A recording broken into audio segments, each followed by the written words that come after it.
Latitude 91 sur 95.4 FM everyone.com. Tous les lundis, 18, 20h. Bonsoir. Bonsoir. Ça On va dirait Giscard d'Estaing quand il a quitté son poste de président. Bonsoir. Bonsoir. François et Français. Bonsoir. Alors, Massa, court-métrage. T'as fait un film, un petit film, hein, c'est ça, avec des jeunes des J'ai Grilles. accompagné les jeunes qui ont fait le film. J'étais un peu leur accompagnatrice. J'étais intervenante avec ma collaboratrice, mon amie Charlotte Dufranc, qui est Dufranc. absente ce soir. Qui a fait quoi dans le projet On est à la base les réalisatrices de ce qu'on appelle le documentaire de création. Et on a été intervenante pendant un an à l'École des Arts, qui est en lien avec le service culturel de la mairie d'Evry. Et on a accompagné un groupe d'ados qui ont fait ce film. Qui dure combien de temps, le film? Le film dure, il me semble, 13 minutes, un truc comme ça. D'accord, c'est un court-métrage, court-métrage. C'est un court-métrage. Mais qui a sollicité beaucoup de travail, parce que le titre, c'est Le bonhomme en pierre, la légende d'Evry. Alors, apparemment, c'est l'histoire d'une statue en pierre qui a été faite avec la dernière pierre d'un château, c'est ça? Non, c'est une statue qui avait été déjà faite, qui était dans le jardin d'un château qui n'existe plus.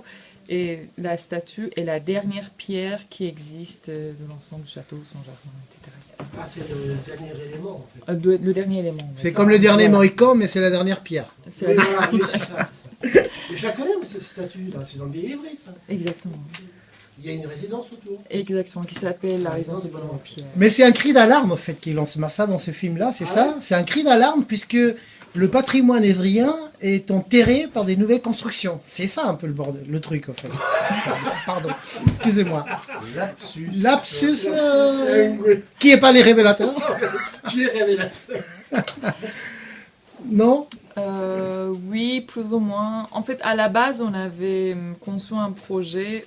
Ni moi ni Charlotte, on n'est pas d'Evry. On connaissait absolument rien de cette ville, à part genre la ville la plus jeune de la France, la vieille ville, la nouvelle ville, l'architecture, des choses comme ça. Et on avait ce projet de travailler avec les ados et on voulait leur proposer des formes différentes de ce qu'on appelle le documentaire de création, qui est différent par rapport à ce qu'on appelle le reportage journalistique. C'est un film documentaire? Ou c'est un c'est film un vraiment film- qui est une histoire de C'est science-fiction? un film que je peux classifier plutôt dans ce qu'on appelle le documentaire de création. C'est-à-dire l'élément, enfin la matière qu'on travaille, c'est le réel, mais il va falloir avoir un point de vue sur le réel. Il ne s'agit pas de la retranscription du réel, il s'agit d'avoir un point de vue là-dessous et de trouver des formes différentes. Par exemple, ça peut être de l'animation, ça peut être l'enquête, ça peut être des images d'archives. On les choisit pour construire un récit à partir du réel et en faire un film. Et du coup, nous avions envie de demander aux jeunes, enfin ils avaient dès le début de l'année un petit carnet pour cueillir ce qu'ils voient dans leur quartier comme des secrets de quartier, des petites histoires, des anecdotes, des bruits. Ils avaient même la liberté d'apporter des images, etc. etc. Et à partir de ça, on avait envie de faire une sorte de film, une cartographie filmée de la ville d'Evry.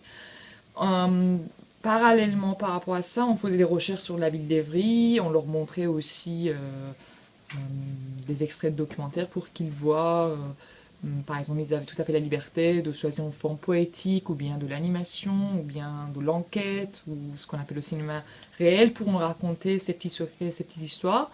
Et en faisant des recherches sur la ville d'Evry, on est tombé sur cette légende de bonhomme en pierre. Du coup, il s'agit d'une statue en pierre qui est la statue du géant Atlas dans la mythologie grecque qui porte le monde sur ses épaules. Du coup, on a mené une enquête sur cette statue. Apparemment, il s'agissait d'un fort des Halles qui était un homme assez costaud, qui portait des sacs de légumes et de fruits à l'époque et qui les déplaçait et qui avait la réputation d'être très costaud. Il avait fait un pari de transporter un sac de la farine de 100 kilos de Paris à à Corbeil. Et du coup, il est mort à l'endroit là où il y avait la statue qui a été construite. Mais il a livré quand même son Ça, sac. c'est une légende en fait. On ne sait pas Pardon si c'est vrai. C'est une légende. Et on a mené une enquête, on a entendu que ça a été vrai. Et du coup, il y avait un artiste au XVIIIe siècle qui a construit la statue, qui se trouvait dans le jardin d'un château qui s'appelle le château de Mousseau et qui n'existe plus. Et en fait, à Évry. Mais je pense qu'il y a des, excuse-moi, il y a encore des ruines hein, dans le château parce qu'il y a un grand jardin, un parc.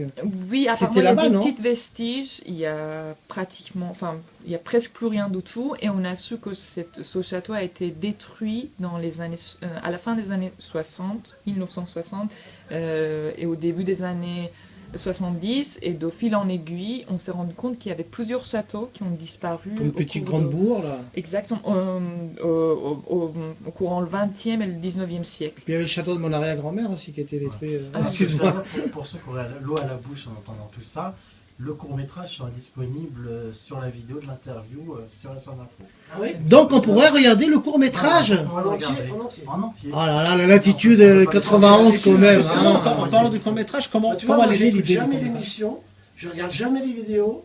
Mais là tu vas t'y mettre. Là elle va s'y mettre là. Non mais justement, alors moi je voudrais savoir comment c'est né en fait ce projet-là. En Est-ce fait- que c'est l'école des arts qui est venue nous voir ou- Enfin, on était censé être intervenante et du coup il fallait qu'on me propose un projet et c'était des questions qu'on se posait par rapport à à quoi ça ressemble cette ville, qu'est-ce qui est la ville vécue par un jeune de 11, 12, 13 ans, enfin en dehors des choses qu'on lisait sur la ville parce qu'on n'est pas d'Evry.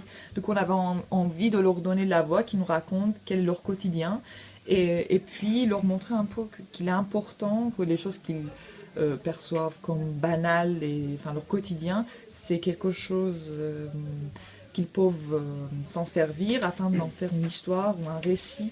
Et du coup, c'était pour ça qu'on avait conçu un projet, comme j'ai dit, un film cartographique de la ville d'Evry.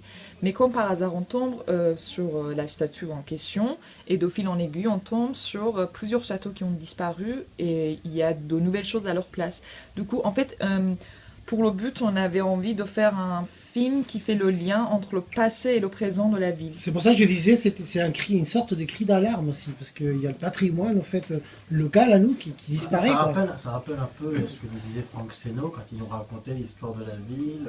Oui. l'héritage, le patrimoine. Ouais. Dis-moi, le fait que vous soyez de l'extérieur, ne s'est-il pas révélé plutôt un atout pour la réalisation du Exactement. film? En fait, on voulait s'en servir de ça comme un atout, qu'eux ils viennent et qui nous disent chaque semaine ce qu'ils ont vu, ce qu'ils ont vécu, etc.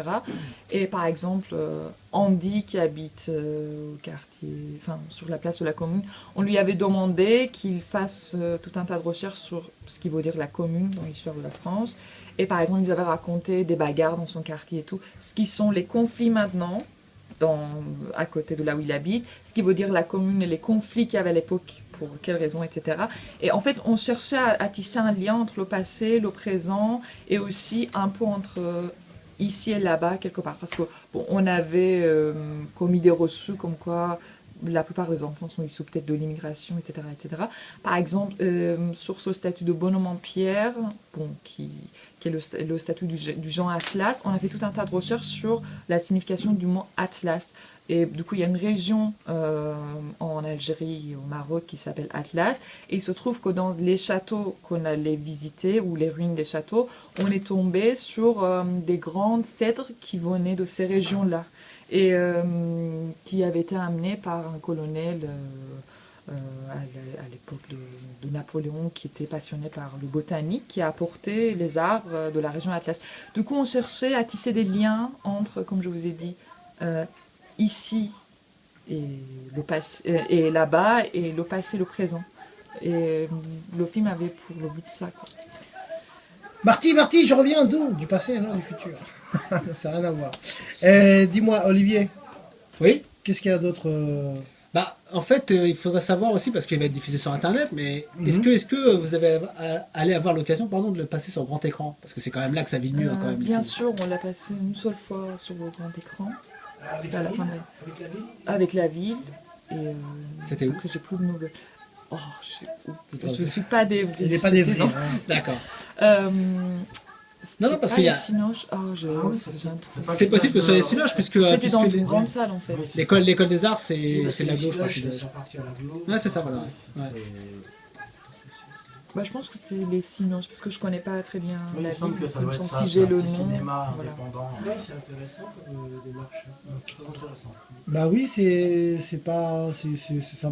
C'est sympa déjà. Non, et puis et puis, surtout cette idée en fait de documentaire de création. En fait, si j'ai bien compris, hein, c'est on devrait dire plus du documentaire créatif, c'est-à-dire que c'est pas un documentaire linéaire, c'est un documentaire, on utilise aussi bien de l'animation, de la fiction, voilà, on a une certaine liberté de création et de... On donne forme en fait au réel. On le retranscrit pas. On n'est pas dans les registres de la communication. C'est pas forcément un document didactique. Il s'agit de prendre le réel comme la matière de travail, avoir un point de vue sur le réel, en construire un récit et ensuite le raconter par les moyens cinématographiques. Par exemple, dans notre film, on a des petites parties de ce qu'on appellerait la fiction, c'est-à-dire les enfants jouent l'enquête. Alors qu'on a déjà fait l'enquête, ils rejouent les petites scénettes de la fiction pour faire l'enchaînement entre les scènes différentes. Ou bien pour illustrer l'histoire du Jean Atlas, on a utilisé de l'animation. On avait le jeune homme Andy, bon, il dessinait très très bien, et il y avait d'autres enfants aussi qui s'intéressaient au dessin. Du coup, on a décidé d'utiliser l'animation pour raconter cette légende par le biais de l'animation. Du coup, vous avez tout un tas de choix, vous êtes libre de choisir le moyen en termes d'image que vous voulez pour prendre le réel, à partir de ça, faire un récit et le mettre en image. Dis-moi, combien de temps ça a mis à peu près pour la recherche en archives et tout ça? Ah, et puis, où est-ce qu'on peut trouver des archives comme ça ici à Évry? En fait, ce que nous avons fait, nous sommes allés voir Monsieur Jacques Languet, qui a fait un travail remarquable sur justement les châteaux. Bon, on a fait beaucoup de recherches dans les bibliothèques, il n'y avait pas beaucoup... On trouve facilement des Non, pas du archives tout. Non, non, pas du tout. sur Ah, ces... alors là par Il y contre, a un service qui s'appelle je crois que- mémoire de la ville. Ouais. À la Glo. alors il y a même D'accord. il y a mieux que, enfin il y a même mieux que ça entre guillemets, c'est-à-dire qu'il y a Chamarande par exemple. Ah oui, bien sûr, c'est marrant. Il y a les archives du Ça, c'est département, les archives, ça, c'est les archives. où il y a énormément de films, et il y a aussi une association à Ris, donc sur la Glo, qui s'appelle Cinéam. Je pense que tu en as entendu parler. Oui, on a écrit des mails, c'était à chaque fois compliqué qu'on allait les voir. Et du coup, par exemple, pour les archives, ce qu'on a fait, on s'en est servi des cartes postales et puis des images qu'on a trouvées dans les livres de Monsieur Jacques Languet. Et tout ça vraiment dans les phases plutôt finales du film, parce que quand on menait les recherches, c'était pas évident. Par exemple, on était allé, comme on ne connaissait pas du tout, on est allé à l'université d'Évry, en se disant qu'il doit avoir des documents là-bas où on ne trouvait rien du tout. Bon, après coup, on a su que c'était pas la bonne piste. Mais du coup, via le service culturel de la mairie, on a eu pas mal de choses. Mais j'avoue que, bon, comme on vient pas de la ville et on connaissait pas vraiment comment s'y prendre, ça a pris du temps. Et puis, ça a pris un peu du temps aussi à faire en sorte que les enfants soient enthousiastes par rapport à par rapport à ce qu'on faisait. Parce qu'au début, on a mis un peu du temps, parce que nous aussi de notre côté, par exemple, moi je ne regarde pas la télé, je n'étais absolument pas au courant de leurs références en termes d'image, je ne savais pas ce qu'ils voulaient dire exactement les télé-réalités par exemple. Donc je me suis rendu compte que si on veut faire un travail profond, pédagogique avec la nouvelle génération, il va falloir connaître tous ces personnages. Donc, Heureusement que vous connaissez Et alors, ça. justement, les enfants l'ont perçu comment au final le film? Ben, en fait, à la fin, ils ont joué le jeu. Surtout quand il s'agissait de jouer des rôles dans les parties fiction et tout. Et ensuite, on est tombé sur un monsieur qui s'appelle Frédéric, son nom de famille m'échappe malheureusement, qui est le gardien du château des Tourelles. On a fait une visite dans tout le jardin avec ce monsieur. Et du coup, là, ils étaient vraiment enthousiastes et ils écoutaient des histoires par rapport au passé et au présent de la vie. Ouais, et donc le projet complet a fait combien de temps? On a commencé en novembre et on a terminé le montage en juin. Ah, mais t'avais les enfants en combien de temps par semaine? Une fois par semaine. Une fois, combien de temps? Ils étaient combien? 3 heures. Ils étaient combien? Ils étaient au début 7-8, à la fin j'en avais 4, 5, 4. De quel âge? 8, 12 ans, ça peut dire Ils étaient autour entre 12 et 15 ans. 12 et 15 ans? Ok. Non, mais c'est vrai que, enfin, moi aussi j'ai fait des ateliers beaucoup avec les jeunes. C'est vrai que c'est un petit peu difficile des fois de les intéresser à autre chose que ce qu'ils voient à la télévision. Voilà. Mais c'est vrai que lorsqu'on leur fait découvrir, en fait, je sais pas si tu seras d'accord avec moi, lorsqu'on leur fait découvrir la technique et qu'on leur explique qu'en fait, voilà, c'est quelque chose qu'ils vont pouvoir s'approprier et que voilà, ils vont faire un film à eux, dont ils pourront être fiers. Généralement, après, ils sortent des choses à laquelle on s'attend pas déjà et qui sont particulièrement bonnes. Moi, c'est pour ça que je conseillerais d'aller voir le film, même si je l'ai pas vu. Je vais aller le voir moi aussi De pareil. toute façon, vous allez le retrouver demain dans... L'article des Sonafos dans la vidéo de l'interview. Donc on pourra regarder le film. Ouais, Exactement. ce qui est très bien. Bah, J'aime bien le côté complicité entre Mario et Aaron. Oui, parce que ce qui est bien, c'est qu'en plus, c'est un court-métrage qui ne nous laissera pas de marbre. Hein. Ah Par les films d'inventaire, c'est vrai. D'accord. Mais il n'est pas aussi disponible sur le site de l'École des Arts. Ils n'ont pas un site l'École des Arts. Pour vous dire, j'ai pas fait de la recherche. Merci. Je ne pense pas, je ne sais pas si. Qui clique chez nous là, faut cliquer chez nous là. Et est-ce que vous avez des projets? Non, mais là maintenant c'est la rentrée. Est-ce que tu travailles encore Oui, pour j'ai l'École des des Arts? projets personnels. J'ai un autre projet depuis plus que 2 ans avec ma collaboratrice Charlotte Dufranc. On a des ateliers vidéo avec les enfants mineurs isolés dans un centre de la Croix-Rouge. Et on a fait une collection de 7 films l'année dernière avec eux et on va redémarrer en janvier. Et là, je travaille sur mes projets personnels. Et est-ce que tu connais Audrey Laurent? Non. Parce qu'elle est sur la ville, elle a monté une association justement en tant que réalisatrice et elle connaît très bien Julien Monnier qui est... Ah oui, Julien. Non, mais c'est en fait. c'est sa compagne. Julien, c'est Sonafo. C'est les Sonafos. Il s'occupe des Sonafos, Julien Monnier, rédacteur en chef de les Sonafos. Ah non, je parle d'un autre Julien. En fait, pas le même Juju, alors. en effet, Audrey Laurent, elle s'occupe de Marianne Film, qui est une association donc, qui fait en effet donc, de l'image et de l'éducation à l'image avec les jeunes. Principalement donc, sur les questions de République, l'égalité homme-femme, la parité, contre la discrimination, enfin des choses comme ça. Nous aussi à vidéo on en fait, c'est ce qu'on fait aussi. Moi je fais partie d'une association, donc c'est pas machin, mais moi je fais partie d'une association où on fait aussi l'éducation à l'image sur des thèmes un peu plus larges. Mais c'est vrai que il y a énormément de choses en fait sur Évry. Il y a même Franck Sénois avec Préfiguration, donc qui fait aussi du travail sur l'image avec les jeunes. Donc il y a énormément de choses. Mais là en fait l'École des Arts cette année ils n'ont pas reconduit un autre projet. Ils ont reconduit d'autres projets et je vous avoue que je ne suis pas au courant. J'habite à Paris, Ouais. ça a été mais voilà, par Non, mais enfin- hasard, je me suis retrouvée à Évry et j'ai travaillé avec eux. Est-ce que tu as aimé Évry? Ah bah j'ai bien apprécié. Le petit silence avant, c'est en fait, dommage. Non, mais j'ai bien apprécié parce que bon, on a Est-ce que découvert les Évriens plein de sont choses. charmants ou pas? Ah, les Évriens, je les ai pas trop rencontrés. En fait, t'es parachuté comme notre ancien maire. Comme quoi, il y a des bons largages des fois. Pour casser. Bon, et Massa, est-ce qu'il y a d'autres choses ou pas à rajouter par rapport à ce projet?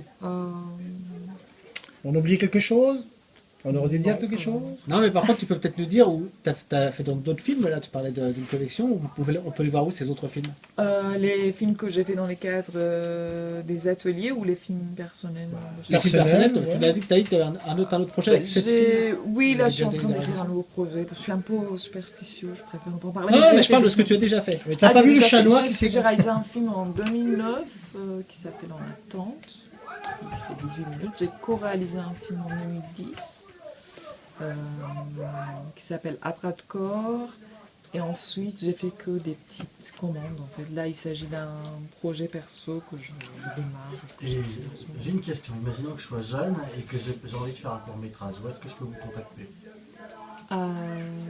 Sur ma boîte mail, en fait, j'ai pas de site, malheureusement. Et voilà, malheureusement, pour tout ce qui est communication, je suis très mauvaise et tout. Je sais pas. Mais comment on peut te retrouver?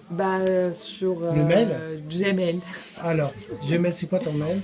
C'est MAHSA, Massa, point Carampour, KARAMPOUR, @gmail.com. Si c'est comme ça, pas autrement ma gueule, pas autrement ma gueule. EVRY, JVR. Yeah. Je réfléchis seulement quand j'écris gros. Et seuls mes textes et mon flow me décrivent gros.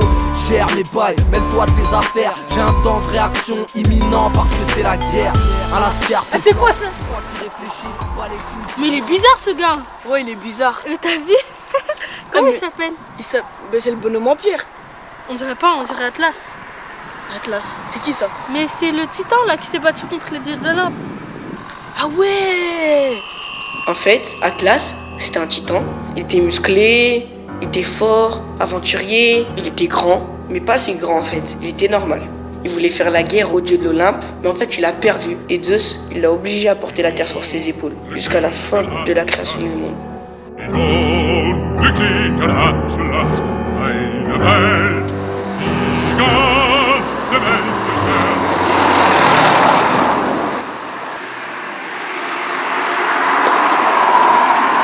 J'en ai marre là, je vais rentrer. J'en ai marre. Ah là là. On est plus que marre. On entend depuis je sais pas quelle heure là. Bonhomme en pierre. En quoi? Regarde. Ah ouais, bonhomme en pierre. T'as peut-être raison. Ouais, j'ai eu raison alors. J'en ai marre d'attendre. Ouais.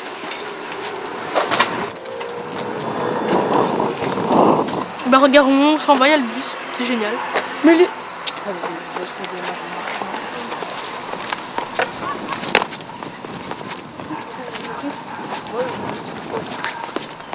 J'ai toujours raison, attention.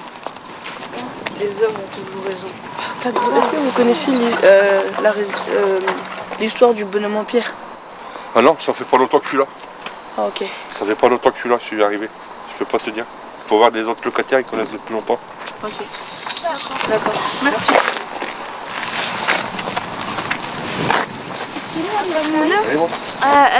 Elle portait juste du blé pour aller faire fonctionner le moulin. La course était de Paris à Évry.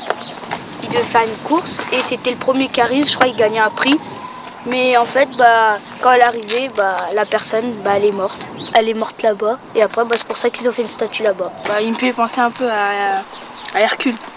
Et c'était à quelle époque? Il y a longtemps. Je dirais là. Moi j'aurais été plus longtemps. 600 par là. Moyen-Âge peut-être. Non, il n'y avait pas de moulin au Moyen-Âge. 3000. 3000 ans. 3000 après Jésus-Christ. Un peu vers Jules César par là. L'Antiquité. Tu sais où est-ce qu'il était le château du Mousseau? Le château du Mousseau Il était vers le café, là, vous voyez, il y a un café. Et à peu près derrière, il était là. Normalement, le bonhomme en pierre, il devait être vers les Tarterets. Mais après, vu qu'il n'y avait pas assez de place, ils l'ont mis ici. Et puis ici, en fait, il n'y avait rien. C'était des territoires de champs. Ensuite, je pense qu'ils ont enlevé ça parce que les champs ils étaient trop vieux, les exploitations ne pouvaient plus rien récolter. Alors ils ont voulu faire un quartier pour qu'il y ait plus d'habitation pour les gens. Et puis voilà. Quand on voit vers vue satellite, ça fait un bonhomme. Alors l'histoire du bonhomme en pierre, c'est une histoire très très simple. C'était une statue qui se trouvait dans le parc du château de Mousseau. Le château de Mousseau n'existe plus. Il a été détruit à la fin des années 60, début des années 70. Quand je dis ça, c'est 1960-1970. Et cette statue a donc été déplacée. Ah, regarde, on est parti là-bas avec Andy. Ah bon? Quoi faire? Comme ça, on a demandé à des enfants, enfin des gens. Ils ont dit ça, c'était le sourire du bonhomme en pierre, là, le gros truc là. Ah ouais, trop bien. En plus, après, il y en a un, il nous a dit que le bonhomme en pierre à la base c'était dans un château, mais il n'y en a même pas à Évry. Mais si, il y en a un là-bas. Ouais, c'est même une maison de retraite là où il y a des personnes âgées. On n'a qu'à y aller. Vas-y. Ouais. C'est sûr? Ouais, c'est là. Il est là le château. Ouais, mais c'est fermé. En plus, il est plus blanc que l'autre fois, parce qu'une fois je suis venue. Ouais, on dirait que c'est refait. Ouais. En même temps, il flotte. Quelle est l'histoire du château de Beauvoir? À quoi il servait à vous? Le château de Beauvoir, c'est pratiquement le seul qui reste sur le territoire en bon état. Les autres ont été saccagés, détruits, brûlés. Là, c'est pas mal, je pense. C'est bon, ouais, pas mal. Bravo, t'as Mais pourquoi le château de Petit-Bourg il a été détruit? Le château de Petit-Bourg, alors celui-là a été détruit, n'a pas été brûlé, il n'y avait plus rien à récupérer. Il a été décidé très peu de temps après la guerre, finalement dans les années 50 et début des années 60, de construire cette barre, tout simplement parce qu'on avait besoin d'habitation. On ne ferait plus de grandes barres comme ça aujourd'hui. On a fait d'autres choses, on a fait les pyramides, mais on ne ferait plus ce genre de choses qui détruit le paysage quand même. Ça détruit le paysage, sauf pour les gens qui habitent dedans.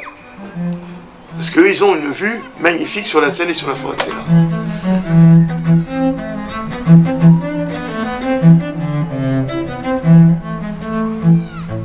Alors, est-ce que vous reconnaissez ce château? En photo, oui. Mais maintenant, c'est le grand building. Du numéro 1 au 14. Moi, c'était rien que des champs de roses et des champs de blé quand je suis arrivée. Depuis combien de temps habitez-vous ici? Depuis 1960. Est-ce que vous préféreriez que, par exemple, il y a plus de gens qui s'intéressent au château, à ce qui s'est passé avant? Oui. Tu sais, les gens maintenant, je crois que... Si je dis ce que je pense, mais ils s'en foutent. Parce qu'ils pensent qu'ils n'ont pas connu.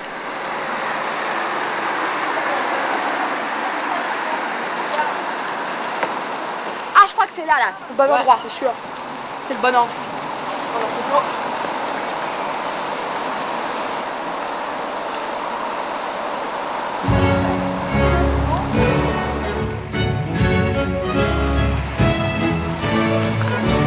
Tiens, il y a un panneau. Si on allait voir. C'est quoi?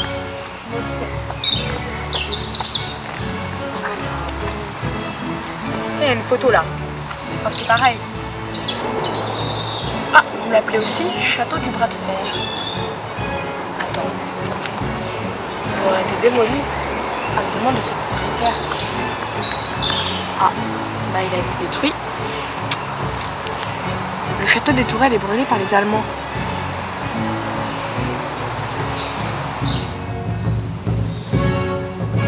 Tout le long du cours de la Seine, il y avait des châteaux. Pour une raison bien simple, c'est qu'il y avait possibilité d'avoir accès à la Seine, donc évidemment c'était particulièrement agréable, et puis aussi parce qu'on était très bien situé par rapport aux points cardinaux avec le matin le soleil qui apparaissait de l'autre côté de la Seine. Et pourquoi il y en a qui ont été restaurés et il y en a qui ont été détruits? Tout à fait, vous avez raison. Alors il y a des hasards là-dedans, je ne pourrais pas vous donner tous les éléments. La plus grande partie ont été détruits, c'est le cas du château des Tourelles, c'est le cas du château de Petit-Bourg, par les Allemands, au moment où ils ont quitté la région, en 1944.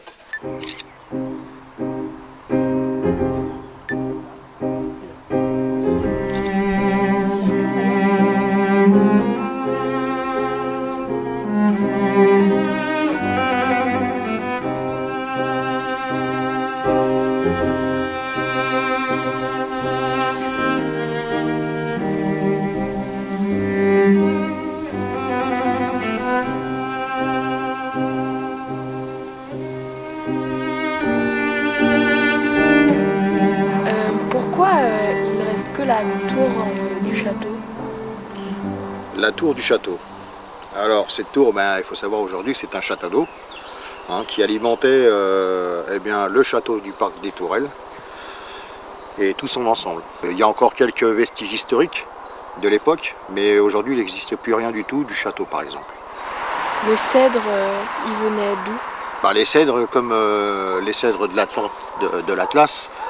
Comme ils le disent bien, ils viennent de l'Atlas algéro-marocain, voilà, en Afrique du Nord. Enfin, ils ont été emmenés à quelle époque?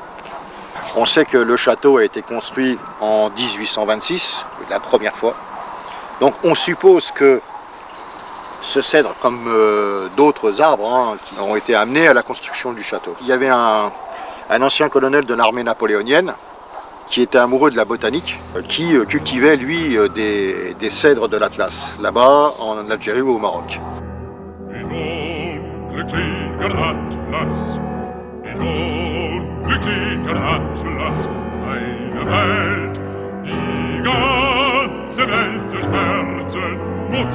Alors j'aimerais savoir quelle est l'histoire du bonhomme en pierre. On l'appelle le bonhomme en pierre, parce qu'évidemment c'est de la pierre qui constitue la base, mais en fait c'est une statue du géant Atlas. Ce personnage mythologique qui porte sur ses épaules le poids du monde. La légende dit que ça rappellerait le pari d'un homme costaud, on appelle ça un fort des Halles, qui aurait décidé de transporter un sac, dit-on, de 100 kilos depuis Paris jusqu'à Corbeil. Et qui, faut imaginer 100 kilos sur les épaules, à pied bien sûr, et qui est arrivé à cet emplacement, mais c'est faux parce que l'emplacement c'est la mairie qui a décidé de mettre le bonhomme en pierre là, et qui est arrivé à cet emplacement, eh bien aurait trépassé si vous voulez. On a continué à alimenter cette histoire. De ce fait, il y a un ensemble d'immeubles qui s'appelle le bonhomme en pierre, et il y a également une rue du bonhomme en pierre. Il n'est jamais venu. Approchez-vous les filles. Il est vieux celui-là. Hein. Ouais, parce qu'il est grand. Alors celui-là, c'est quand même un arbre qui a pas loin de 150 ans. Hein. Voilà. Et ici, vous avez joué quand vous étiez petit? Alors ici, j'ai joué plus dans un château qui s'appelait le château de la Grange-Felouis. Et aujourd'hui, c'est la chambre des métiers qui le remplace. C'était un château qui était en ruine. Moi, je me souviens d'une ferme qui était à proximité où j'allais chercher mon lait, les œufs, des poulets pour mes parents. C'était quelque chose de phénoménal, quoi. C'est un souvenir d'enfance qui est inoubliable, ça. Voilà.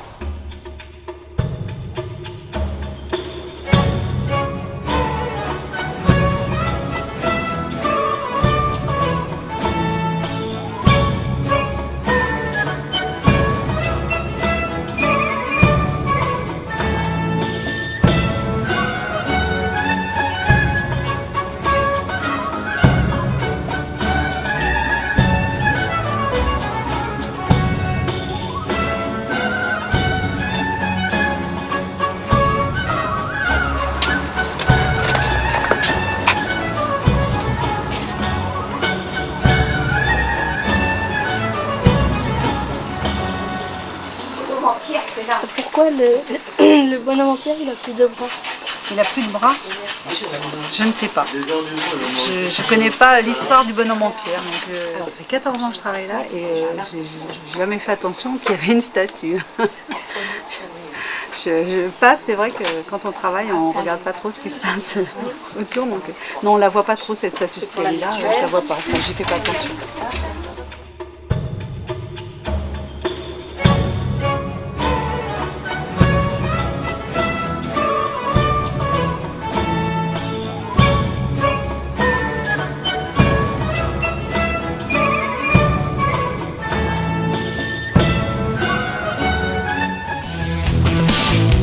Latitude 91, tous les lundis, 18, 20h.